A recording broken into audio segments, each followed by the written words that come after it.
What's happening, everybody? Welcome to another episode here, the Side Guys Football Forum. I'm one of your co-hosts on the side, joined as always by my good friend, my good buddy, the other half of the Side Guys, we're Ted the Side. And Ted, it is a jam-packed sports weekend because as of recording, we have the 4 divisional playoff baseball games. We got a full slate of college football action, obviously. We have our first international game in London happening tomorrow morning. And of course, you got the rest of the NFL football slate there. The WNBA playoffs are going on right now. There's a lot of things happening right now. I mean, just what's exciting you the most about this weekend? The fact that the Brewers lost. that just brought my soul to life. Like, it just restored every ounce of happiness I needed. God, fuck the Brewers. And I'm surprised you weren't watching that game. I had to tell you to turn on the game. It was the Mets, and they were down. That, like, historically, that is not a great track record. Playoff baseball is just a different sort of type of baseball. Like, I mean, it's just insane. I'm so sorry. I was watching Drake London score me 30 points. You could have watched that game like at. Never mind. Just like, that was just an insane moment. Alonso with that walk-off home run, like, that was just wild. Bleacher Report, be faster with those alerts, man. Yeah, no, it was crazy. You beat Bleacher Report. That's how late they were. Yeah, no, it's true. It's true. But guys, I mean, just talking about all the stuff that's happening this weekend, I mean, that just means that's just more opportunities for you to get into some betting action. Why don't you get into the betting action with our good friends at Underdog Fantasy? So, I mean, I listed off all the things there, but there's a ton of things else you could be betting on as well. I mean, there's UFC, golf, you could bet on that as well. Obviously, I already brought up, the MLB playoffs, the WNBA playoffs, the NFL slate, the college football slate. The NBA season will be tipping off in a couple of weeks. So, I mean, there's a lot of things to be betting on. Get into the action with our good friends at Underdog Fantasy. And why don't you use the promo code that they shared with us, that we're sharing with you here? That promo code is DESAI, DESAI. You could double up on your initial deposit of $10 or more, up to $500, courtesy of our good friends at Underdog Fantasy. So, I mean, if you were to use that $500 max amount with our promo code DESAI, you can bet with up to $1,000 on their betting platform. You can use the website, very easy to use. You can use the apps both on Android and Apple devices, very easy to use, very user-friendly there as well. So guys, get into the action. A lot of things to be betting on, a lot of potential money you can be winning with our promo code DESAI, DESAI. You can double up on your initial deposit of $10 or more, up to $500, courtesy of our good friends at Underdog Fantasy. So, Tad, obviously, we're talking about the NFL week slate of action here in week 5. Let's get into our episode here, talking about the starts and sits here in week 5. Yeah, I think this is sort of a good gauge after, 4 weeks of action heading into week 5. Like, we sort of have an idea as far as these are the guys that I think we could trust a little bit more. These are the guys that you absolutely can't trust anymore, or maybe they're safe to drop at this point. So, I mean, yeah, getting into week 5, this is when bye weeks start as well. So in case you're setting your rosters and you're like, why isn't this guy playing?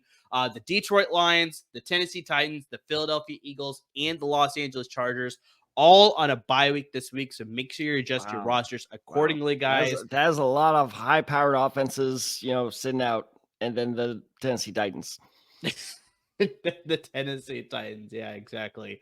I don't know. You can sort of throw the Eagles into that conversation too. Oh, that's actually fair. No, that's they were looking pretty shaky to start the season as well. I mean, I saw something like Jalen Hurts has had like 23 turnovers in the last year and a half.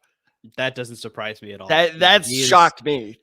He has unfortunately suffered a very big decline lately, and just it makes you question a lot of things in Philadelphia as far as your starting quarterback. So yeah, we'll get to that probably in a separate episode. But let's get into our start sits here. Obviously, with the week 5 slate of action here, the bye weeks obviously in play here. The London game, maybe that's in play here as well. So Tad, let's start at the quarterback position here first. Excuse me. Do you have a start sit for me here? I got to start for you. And this is actually a guy that you're going to appreciate because you admitted to me in a separate league, not our shared league, you took a gamble on him and it paid off. It paid off late, but it paid off. It's true.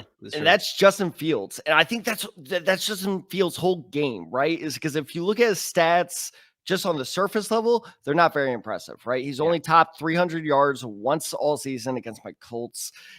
He is yet to pass for more than one touchdown a game. However, notice how I said pass there. Yeah, exactly. That rushing touchdown that he is inevitably going to get is so valuable. You look at his last 2 weeks of performance, he scored 15 plus points in both games. So I really like Justin Fields as a start this week.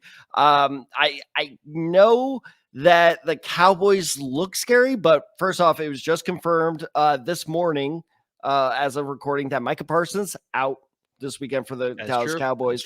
And get this, the Dallas Cowboys of their 4 games so far have only held 2 quarterbacks under 10 points. Do you want to guess who those 2 quarterbacks were? One is probably Deshaun Watson. You are absolutely correct there. Is the other one Daniel Jones?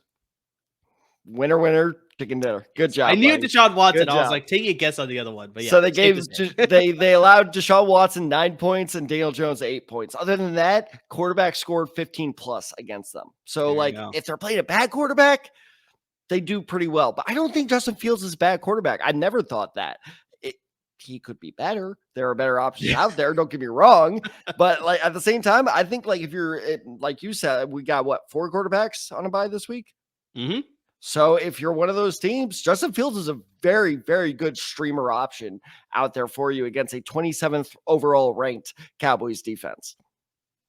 Yeah, so just a little bit of transparency as far as what that gamble was that I texted. Explain more to me. It was in the first half of that game of all the morning slate of games there in week 4, and I texted Ted. I was like, I dropped Baker Mayfield, who ended up having 2 passing touchdowns and 1 rushing touchdown in the first half of that game against the Philadelphia Eagles, for Justin Fields because, I thought it was a better matchup and he was going to have the higher scoring potential. And I was like, this is not looking good for me at all.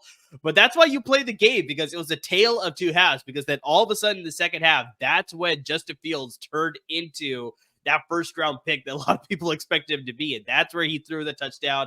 That's where he ran for 2 touchdowns, and he finished the game with over 300 passing yards. And he ended up being the highest scoring fantasy quarterback that week for me in my league, respectively. Probably in a lot of leagues, he was probably, if not the best, he was probably second best, because he had a very good. He was QB1 last week.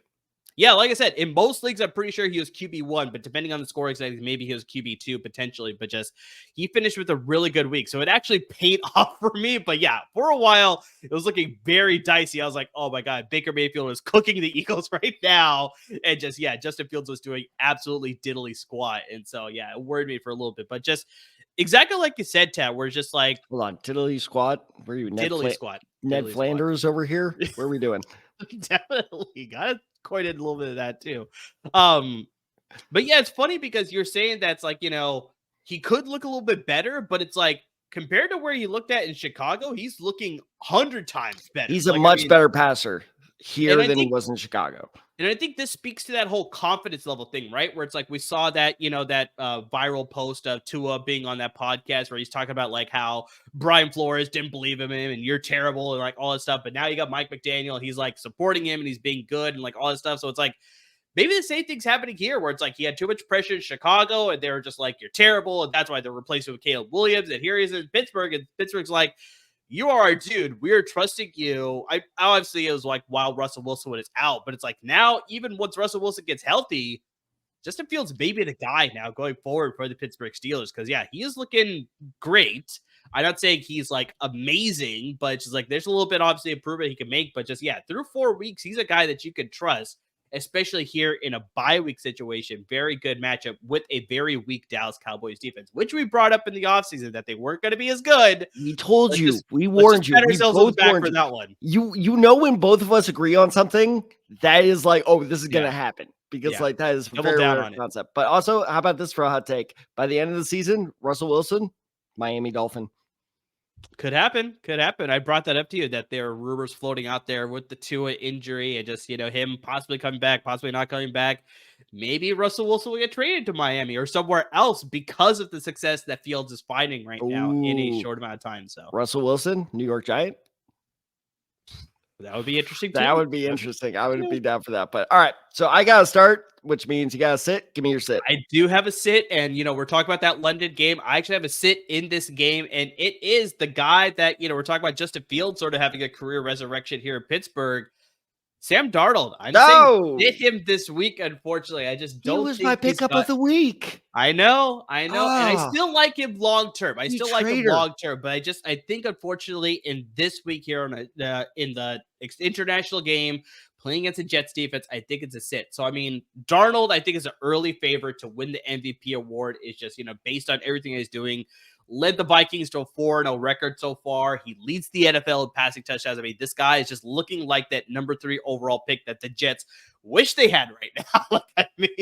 That's amazing, all that he's doing here. But I mean, this is a tough matchup with the Jets in London. I mean, I brought this up before when international games start coming around, is that international games go one or two ways. It's either a very close, low-scoring match, or one team is just going to blow the other one out of the water. And I think in this one, the first one, you got two very tough defenses. The offenses are good, but maybe not great. I think maybe Minnesota's offense maybe a little bit better than the Jets offense right now. But I think either way, with both defenses playing really well, I expect this one to be a very close, low-scoring game with those two good defenses. The Jets have held opposing quarterbacks to an average of 128 yards per game this season, which is the second best in the NFL right now. They've also allowed only 2 passing touchdowns all season long, which is tied for the second best in the NFL. Yeah, so they're doing really good right now. And so, like I said, while I like Darnold long-term, I like him to have this sort of resurrection season here with Minnesota and really prove a lot of those doubters wrong. I think just with this game on the road in London, I just think that he should be a sit this week. Yeah. It's tough to trust anyone with these international games. Like you said, it's such a wild card. And honestly, I mean, this just goes to show, just to go one tier higher, is in one of my 3 leagues, I have Breece Hall, especially after the dud that he just laid last week. I am very nervous to start him at 8:30 in the morning in London, but I have to. Like my hand is being forced there. But yeah, if you don't have to start Darnold, don't do it. I think Darnold is a fine quarterback to keep on your bench, but we're not saying drop him. But I'm with you. It's just that it's a good Jets defense with the wild card of an international game. That's a lot of unknowns being thrown at you. There are better options out there. I agree. Joe Flacco's starting, apparently. Just saying. Is he? He is. Is that confirmed? It's not confirmed, but latest reports are it looks like tomorrow's going to be rough for me. It's looking like, so Jonathan Taylor is confirmed out. Yes, I heard that. Yeah. And from all reports I've been getting this morning, Anthony Richardson is looking like he will not be playing. Okay. So we got a little bit of late breaking news. I like that. I like that. But speaking of Jonathan Taylor, Tad, with him being out, let's actually discuss the running back position here. So, I mean, do you have a start or a sit for me here as far as, possibly adjusting to that Jonathan Taylor situation or the bye week situation? Well, real quick, couple of starts to throw out there. One that I actually picked up in my most important league, which is not the sleeper league. Sorry, buddy. Cam Akers is looking like Dameon Pierce and Joe Mixon is confirmed not to play. Dameon Pierce is a game time decision. If he does not go for it, why are you giving me the look? I just don't trust Cam Akers still. I don't know. Well, he had 13 carries last week, so but how many points did he get? I don't think. And that's the key thing is he's touchdown dependent, so that's why I didn't pick him as a start. Okay. Trey Sermon, I also think could have a good week. And here's the worst part: is the guy I'm playing picked up Trey Sermon. Like you bastard. It's a lose-lose scenario because if Sermon sucks, I'm in a bad mood. If Sermon does well, I'm still in a bad mood because I lose. But anyway, so all this to say, I got to sit for it. There you go. Yep. There it is. I think I'm pronouncing this right. Rico Dowdle. Yeah. Of the Dallas Cowboys. Dallas Cowboys, I guess, back up. Is he still? I don't know. No one knows. Jerry Jones doesn't even know. Zeke Elliott doesn't even know. Rico Dowdle doesn't even know. Because And that's part of the reason why I'm saying sit him is because I've seen all the articles would be like, pick this guy up. But here's the whole problem I have with his rising popularity. I'm not seeing a rising number in carries that coincides with that. He had 6 to 8 or carries. production. I mean, just not even the carries, just the production's not there either. I'll get to that because you are 100% correct there. He had 6 to 8 carries week 1 through 3. Okay, then he had 11 carries last weekend. Okay, that's a noticeable bump, but not noticeable enough where I'm like, oh, I need to get this guy. The more noticeable thing is he hasn't scored on the ground yet. The only reason he reached 11 points last week in half PPR leagues, might have been higher in other leagues. The only reason he scored in double digits, we'll say that, is because he had a receiving touchdown on his only catch of the game. He only had 1 catch for 15 yards for a touchdown. I'm not seeing the volume that demands the attention he's getting. So I know a lot of people, especially with bye weeks coming. Look, I have Jonathan Taylor. I was kind of panicking all week, and I had to start Rachaad White. How do you think I feel? Get it in the end zone, Rachaad. Damn it. Yeah, goal line carrying it. Screwed it up. He did. Fuck Bucky Irvin, by the way. But anyway, that's the situation I was put in. But I trust Rachaad White miles more than I trust Rico Dowdle. So I know people are going to be desperate and be like, I need to start, especially in like larger leagues, 12-man leagues, stuff like that. Because what psycho would join a 12-man league? That's a standard. It's not. It's really not. And I will die on this hill. But point being is Rico Dowdle is, I guess, okay for your bench for now, but do not start him.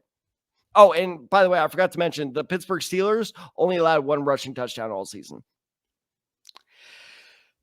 Yeah, no, it's safe to say. Like, I remember I was watching that Thursday night game between the Giants and the Cowboys, and it was like, I think the middle of the 3rd quarter, and Al Michaels, I was asking Kirk Herbstreit, he was like, who do you think is the leading rusher for the Cowboys in this game right now? And Herbstreit had to think about it. He's like, is it CeeDee Lamb on that one run he had? Yep, CeeDee Lamb with 15 yards. It was like, dear Lord, this running game is How just do you not draft Jonathan Brooks?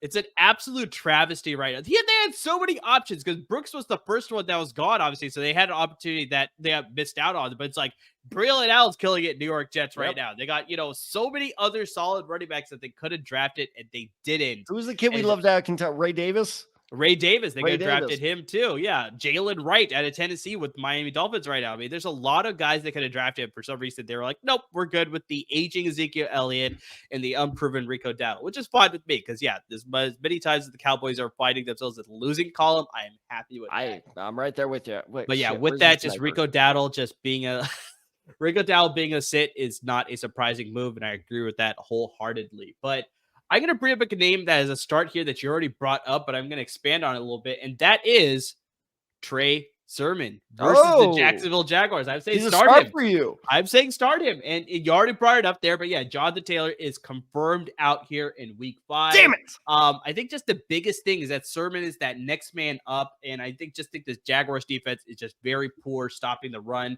They've allowed every opponent so far this season to get at least 13 fantasy points. The only team that they prevented was the Cleveland Browns because Jerome Ford only scored 7.4 fantasy points, but Cleveland's kind of an anomaly. I was about to say, and it's Cleveland. Exactly. So that's a little bit, you throw that out there. 3 out of the 4 weeks. 3 out of the 4 weeks, though, the Jaguars have allowed a fantasy running back to go over 13 fantasy points this season.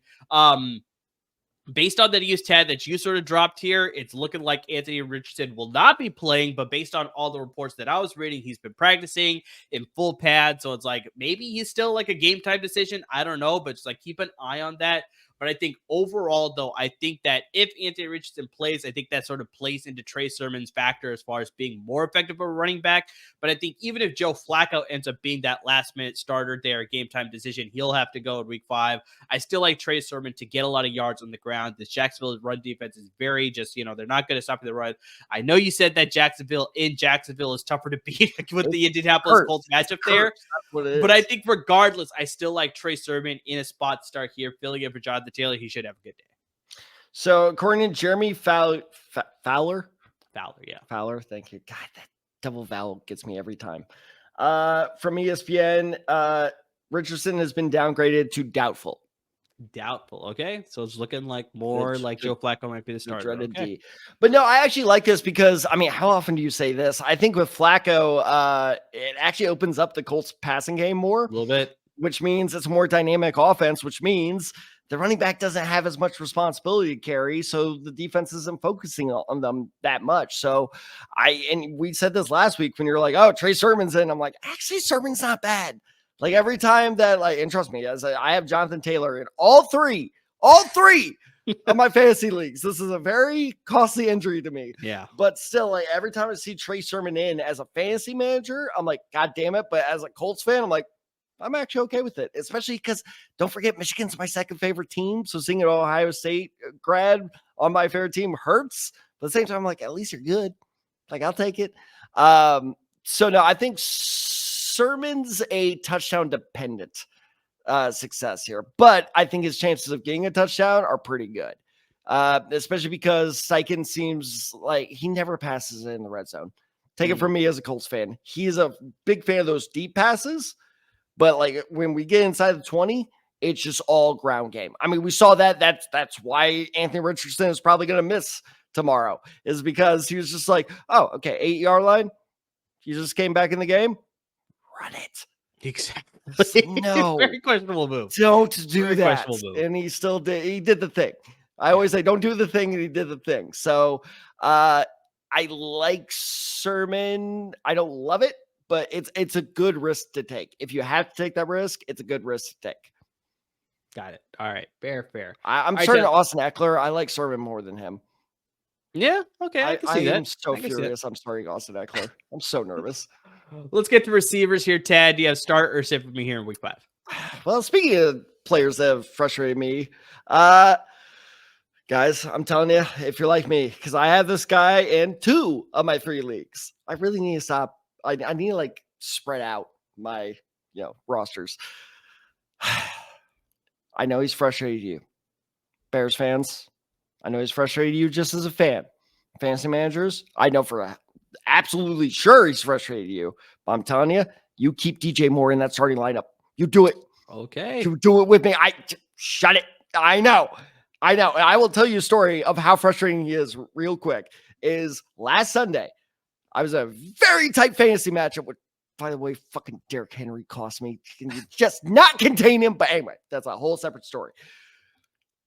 I'm waiting all day for DJ Moore to do something. He has like 1 point for 2 hours. And I see finally catches a touchdown on an amazing catch, by the way. Yeah. And I was like, yes, DJ. I check 8 points. Yeah. How did he catch a touchdown and only get 8? Like, how is that possible? That's all he did, really. That's my whole point. I'm just like, it's just, mathematically, I'm just like not sure how that's possible.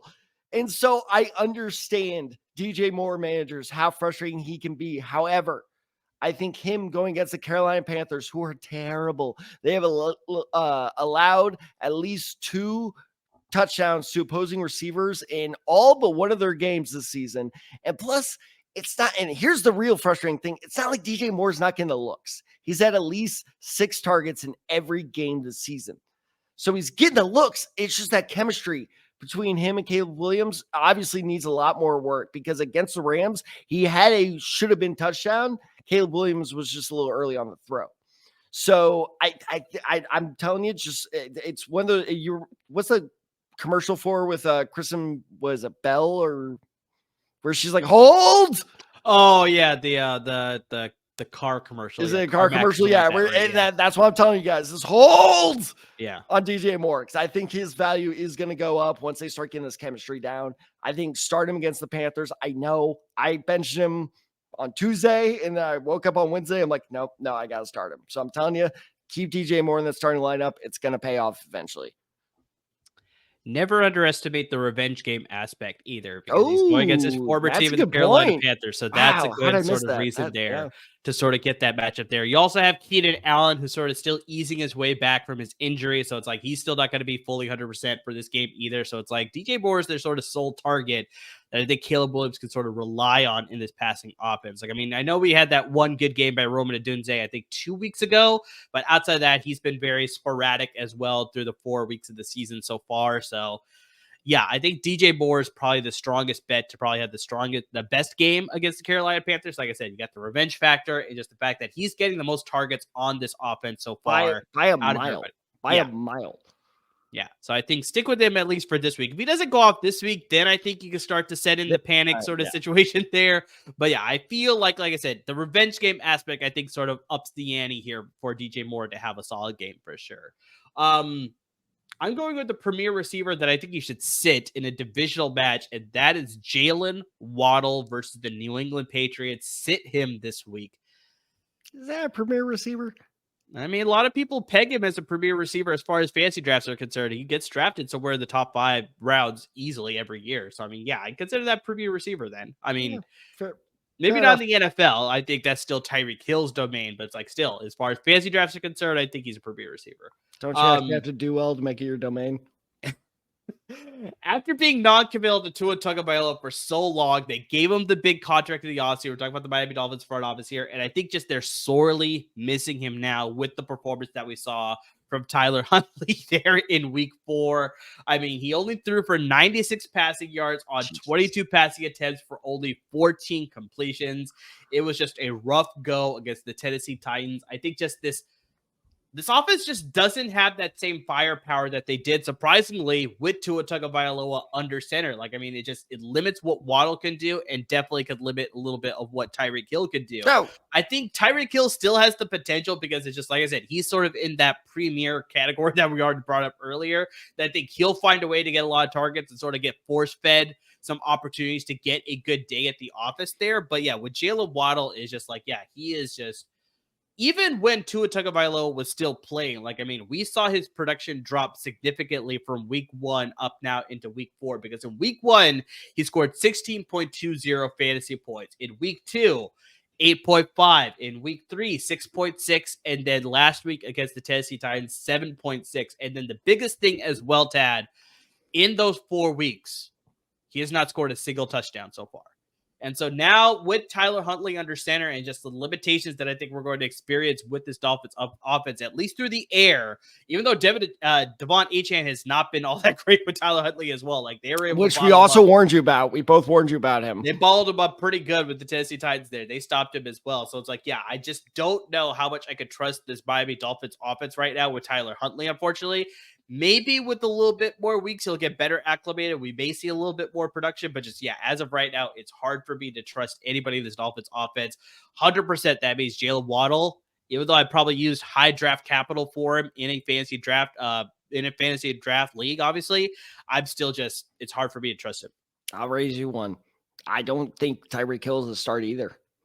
Oh, wow. Okay. Like, that's fair. I can understand it. This whole Miami offense is just a disaster. That I can understand it, but I think for me, just Tyreek Hill, because, like, I mean, he's just that dominant piece for them on that offense. I think he'll just get a lot of targets, and I mean, that's your favorite thing in fantasy football. He'll get a lot of targets that potentially could lead to something. Whereas with Jaylen Waddle, I think he's not even getting a lot of target share either. Well, and like you said, that was also the issue when Tua was in, right? It was like, is this the game where Jaylen Waddle randomly goes off because all of a sudden he goes from 2 targets to 8 targets, and it's like, holy shit, where did this come from? Like, that was his whole story last year, and that's why I was shocked he got an extension, by the way, right? I believe so. Yeah, I'm pretty sure he did, and that's why I was shocked when he did, because I was like, really, Waddle hasn't shown me exactly like what you're pointing out, that consistency. Yeah, where I'm like, when inevitably they had to shove Tyreek out the door, which, by the way, could be this all season. I haven't seen enough from Waddle to be the number 1 guy. And that was, again, all of this conversation is like during the Tua era. Yeah. Tua's done, at least for the next 2 weeks. I don't trust any Dolphins. Someone was, I've been in discussion for Waddle trades and Tyreek trades. I was trying to get Tyreek earlier this week in my fantasy league. And you know what? My asking price was too low for both, because I'm not willing to give up the big name player for these guys until I can see the production. I think all Dolphins are on bench until further notice. Yeah, I think that's safe to say. For sure. Until we see some starting Tyler Huntley, God help you. Yeah, you're playing in some weird league where you have to I want start to see him it. now. That's got to be a vampire league or some shit. Possibly, yeah. That is some wild stuff if you're starting Tyler Huntley this week. All right, Dale, let's get to the tight end position here. Do you have a start or sit for me here in week 5? I got to sit, and this is a guy that's sitting on my own bench. So once again, I'm taking my own advice. Look, it's looking like David Njoku's coming back. Don't do it. I know what you're thinking. Tight end's been rough this year. It's been very, very rough this year. Honestly, this is probably the lowest tight end year I've ever seen in fantasy football. But point being is, he is not your savior. He's a liability. And I know you're being like, well, you had 5 catches in week 1. I don't care. This Browns offense is not good. And Njoku, you look on top of that, he was the definition of a boom or bust tight end the entire season last year. He would go off for 7 targets and then go off for 2 targets the next week. And by the way, it's worth noting that they're playing the Washington Commanders. The Commanders have only allowed one tight end all year to go over 5 points. So I'm telling you, I know it's exciting to have Njoku back. He's a very good key bench piece for me. Trade bait. But I don't start him. Don't start him until we more fully understand what his role is going to be in this offense. Don't do it. And I agree with that. Yeah, I was never a fan of David Njoku in this offense anyways. Like, I mean, just this Browns offense through the passing games specifically is just, it's hard for me to trust as far as like 1 week they'll look good. The next week they won't look as good. It's just like, especially at the tight end position, it doesn't appeal to me all that much. And then, yeah, you throw in the injury there. It's bad news. It's bad news in Cleveland right now. It's just hard for me. Too big of a question. Unless you're a baseball fan, because the Guardians are up pretty big against the Tigers right now. So I mean, outside of that, are they really? Damn it. Yeah, they're winning pretty handedly right now. But just Njoku was just never a tight end that I was high on, even to start the season. He was a guy that I was down on anyways. And so this week is just definitely a sit for sure. I agree with that one. 5-0 as of recording. Yeah, it's still That's rough. Sense. That's rough. Go Tigers. I'm going to go with the start, Tad. I'm going to bring up a guy that you said is a start at the quarterback position. I'm going to go with one of his players there, and that's Pat Freiermuth with the start versus the Dallas Cowboys this week. This is a good one. Outside of George Pickens, Tad, Justin Fields has been looking Freiermuth's way the most in this offense. Freiermuth is second on the team in team targets, receptions, as well as receiving yards. He's also one of the only 3 players on the Pittsburgh Steelers to have a receiving touchdown this season. Tad, do you think you can name the other 2? Darnell Washington. Yes. Pickens feels like a trap, so I'm not going to go with him. Trap. Yeah, good. You didn't fall for it. Fuck. I don't know if I can name another receiver on that team. And that's kind of how random the other receiver who scored this touchdown is. So that maybe is a hint. I don't know. Antonio Brown. How great would that be? An Antonio Brown return to Pittsburgh? I'd be so down for that. Oh, yeah. He's not returning to football anytime soon. But it was Calvin Austin the third who scored a touchdown for this. Does he wear number 12? I can picture it in my head, but I just couldn't remember. Okay. I remember seeing it, but I couldn't remember the name. Yeah, Calvin Austin III is the only one who scored a touchdown for the Pittsburgh Steelers through the air, specifically, I should say there. Yeah. But I mean, we've already brought this up, Tad. This Cowboys offense, we were not high on when we were in the offseason. It's like it's going to have some turnover. Is it not going to look the same as it did when it was under Dan Quinn? And just so far the start of the season has not been all that great for the Dallas Cowboys. You called. I thought you were crazy for being like, I don't know if the Cowboys and Mike Zimmer. I thought, like you were saying, I think that's a bad match, and I was saying all along, I think that's a great match. I tip my cap to you because holy shit, is that not working out? It's looking bad. And with them also missing Micah Parsons this week, I think that's going to play a factor. They won't be able to get an effective pass rush, or if they want to drop him to coverage, they can't do that either. They're dealing with a lot of injuries on that defense. They're dealing with a lot of injuries on both sides of football because Brandon Cooks was put on the IR list because he's dealing with knee inflammation or something like that. So he's going to be out for a significant amount of time, at least for the next couple of weeks. And so it's just like, this is a good time for the Steelers to be facing the Cowboys. And unfortunately, it's on Sunday Night Football. That's come on. I don't know how good this game is going to be overall, but stop giving Dallas primetime games.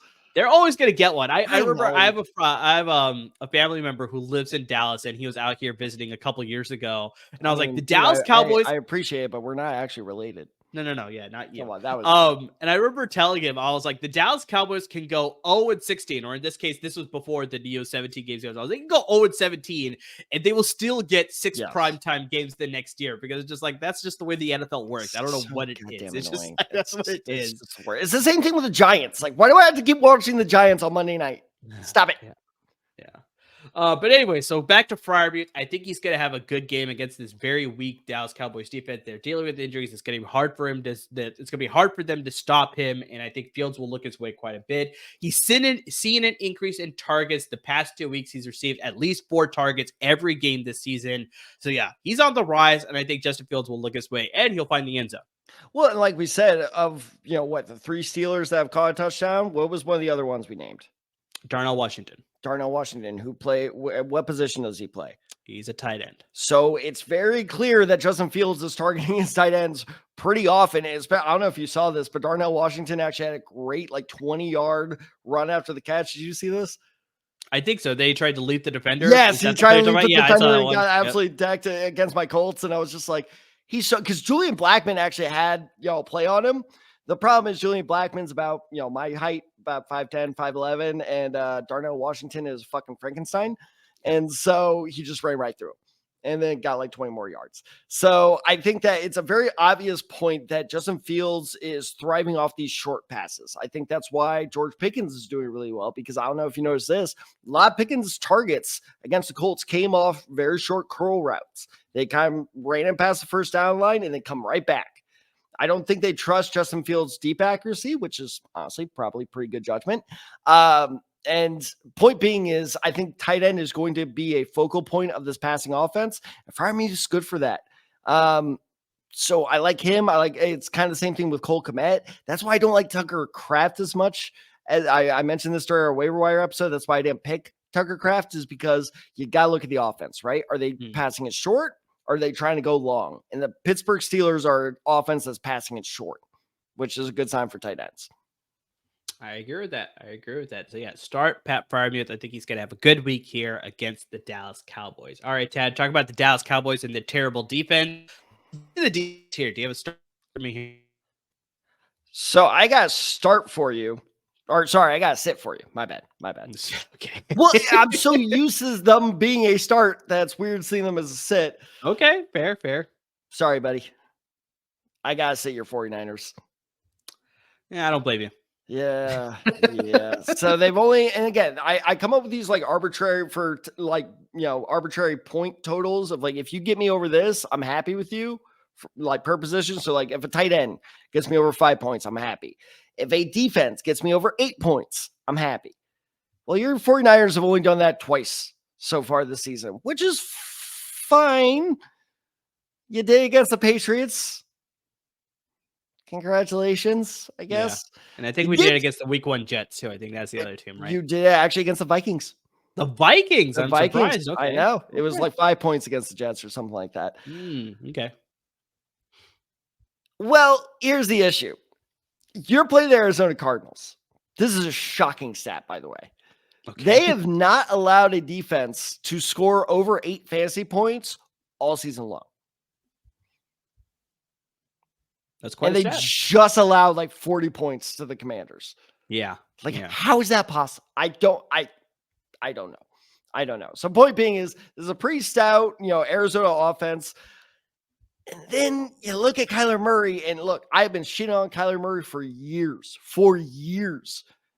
I'm slowly becoming a believer. Do you want to, let's play your favorite game. Over under 2 picks Kyler Murray has thrown this season. I think under. You are correct. It is under. He's only thrown 1 pick all season. Only thrown 1. Okay. I know, right? That's shocking. Kyler Murray's actually being responsible for once. I'm a new Call of Duty hasn't come out in 3 years. I'm just saying, there might be couple weeks. A lot of people are saying couple weeks. Then we're going to see the decline of Aaron. That's very potential. I need to make that. But point being is, I think this Niners defense, while it's not going to get in the negatives, I think you're going to go sub 5 points, and I don't want that for my defense. No, and I brought this up before in our waiver wire episode too, that just the Niners defense just struggles against mobile quarterbacks. And obviously they played against Kyler Murray for the past 5 years. It's just surprisingly, he finds a way to get things done against the Niners defense. I'm not saying that really results in a Cardinals win. They very rarely get one of those. But I think just the biggest thing is just they struggle against stopping him, the mobile aspect, him being, very careful with the football this season. I think, this could sort of play into a situation where it's both teams may be scoring quite a bit and defenses could get fatigued. week. I've already brought up the fact that for some reason it is like still 100 degrees here in San Jose. Santa Clara is where we Pat McAfee was talking about that on game day. Yeah, it's going to be a record high for a game at Levi Stadium as far as the weather is concerned. And so, yeah, it's going to be a hot one. Tad, I think you shared that post with me that I saw before already, but it's like the Niners were trying to wear their all white retro uniforms, but the NFL denied them because apparently you have to do that before the season starts, which is stupid in my opinion. Like, I mean, I don't know if that's a rule, but the dumbest thing. Apparently it is what it is. And so, yeah, they'll be wearing their retro uniforms, but it'll be the red jersey with the white pants instead of the all white jersey, all white combination there, excuse me. So yeah, I think you got to play into the factor with the weather there. That could maybe affect things as well for both defenses where they may get a little bit fatigued, a little dehydrated a few times. We may see a lot of players leaving for cramping to get IVs and stuff like that. So yeah, I could see a situation here where the Irish defense will be good, but maybe not fantasy purposes good. So I can very much see that. So yeah, seeing them as a sit, I'm not too surprised. And another thing to note as well, I don't know if you saw this, but I haven't checked on any updates today because I dropped him off my roster once I saw this. But Matt Prater, the Cardinals kicker, is actually questionable for this game. So Matt Prater may not be playing, which means possible more 2-point conversion, tries and more points for the Cardinals. So that's another situation to look out for. Very interesting. Very interesting. Also, there is a little bit of a last bit of sort of like tidbit information here. Fred Warner is questionable heading into the game tomorrow, and there are reports saying that maybe they'll hold him out for this game because they want him to play against the Seattle Seahawks because they're playing on a short week on Thursday, so they want to make sure that he's good for that game. Seattle, San Francisco next Thursday? Yeah. So this should be another good one. I don't know. Yeah. It'll be tough to top that game that we had between Tampa Bay and Atlanta. Awesome. That was a very good game. And you were making fun of me for watching that game, but that was great. Over playoff baseball, that's the biggest thing. And the reason you gave me, you were like, I need to watch Drake London. It's like, go the hell. Hey, Drake London, Rachaad White. Doesn't matter. That playoff baseball game was insane. That playoff baseball game was insane. But yeah, so there is a possibility the Niners defense might be without their leader in Fred Warner. Potentially. It hasn't been confirmed yet, but there are reports saying that they may decide to hold him out. Okay, because you know who his replacement is. D. Winters. He's actually been looking pretty good. I'm not going to lie. D. Winters has been looking pretty good. So yeah, I wouldn't be shocked to see him come in there. I need at least one Horned Frog win because goddamn. Yeah. Quentin Johnson is obviously on a bye week, so you can't get that. Yeah. Steve Avila, I think, is still out, right? With an injury with the Rams, right? And so who else you got out there? Dalton. Is Jalen Rager still in the league? Oh, yeah. He is. Dalton. He is actually. He just got signed by the Chargers. Okay. So got Los Angeles Horned Frogs. And then, Andy Dalton. I forgot about him. So Andre Miller, tomorrow, can you please stop going off?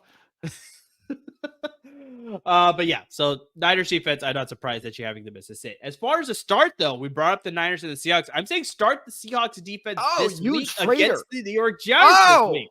Against the New York Giants. So the biggest thing here, Tad, is because no Malik Nabers for the New York Giants. He is out with a concussion this week, so he'll not be suiting up in week 5. Seattle has also allowed the 8th fewest yards in the NFL so far.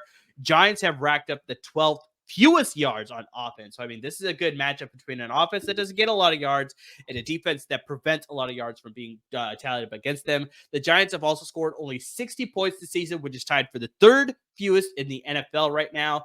Giants are also tied with the 6th most turnovers committed on offense, which is tied for the 6th most in the NFL.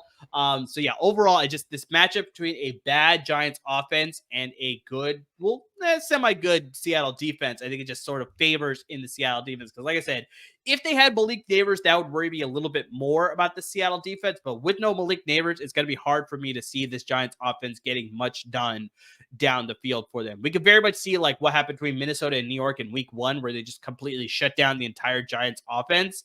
Even with Malik Nabers playing, I can see that very much happening here in week 5 with the Seattle defense instead. So if you need to pick up a waiver defense this week, their defense to pick up the Seahawks. All right, Benedict Arnold. Let's talk about that. No, I completely agree with you. Well, because I mean, if you just watch the Giants, it's clear that they have no pass offense past Malik Nabers. That's why Malik Nabers got hurt. I knew this was going to happen because they're using him too much. This is what they did to Odell, where it's like you're using him too much. You got to stop. And it's kind of this. Oh God, there's a great example of that that I'm blanking on. Doesn't matter, but like you gotta be careful about your usage of a player. it's not sustainable if you keep this isn't what I was thinking of, but Todd Gurley is a great example, right? The Rams, and the Jared Goff marriage was not working. So they were just like, what do we do? Run it 500 times with Todd Gurley. And now where is he? He's out of the league because you just can't have that much usage. And so, yeah, without Nabers, this pass offense, nothing. Yeah. I don't, and notice how none of us were like, hey, pick up this Giants backup receiver because they all suck. Yeah. Daniel I Jones don't have a lot of optimism with any of them. Yeah. This offense sucks. Look, I've been a defender. Devin Singletary's actually done pretty solid this season, but he is on my bench this week for that exact reason of I don't think he'll get that opportunity to score a touchdown. I think, and the difference too is Seattle's strength in their defense does not come from their linebackers, does not come from their defensive line. It comes entirely from their secondary.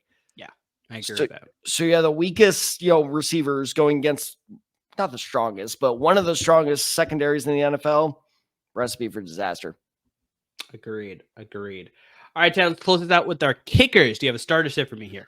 I'm going to start, actually. So Cairo Santos has scored in the double digits twice this year. And get this. So the Bears are playing the Panthers. I'm telling you, I think this is going to be a big week for the Bears. If you have a Bear player, include DeAndre Swift, by the way, I say start him. Caleb Williams, if you're, need a quarterback, start him.